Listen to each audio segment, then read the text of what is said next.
Assalamu alaikum. Welcome to my channel Learning with Zargul. Hope all of you are fine and well. Let's start advantages and disadvantages of living in a city. इस topic पे आज हम बात करेंगे cities.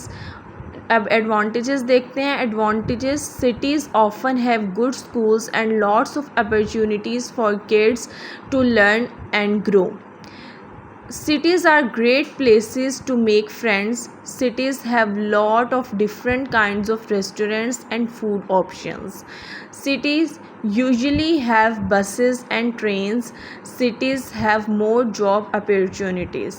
Disadvantages क्या है living in a city के?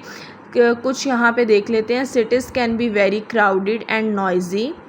The cost of living in a city can be very high. Cities can be expensive. Cities often have a lot of traffic. Cities can be polluted. Cities often have higher crime rates. ये कुछ advantages and disadvantages हैं living in a city. Hope you like video.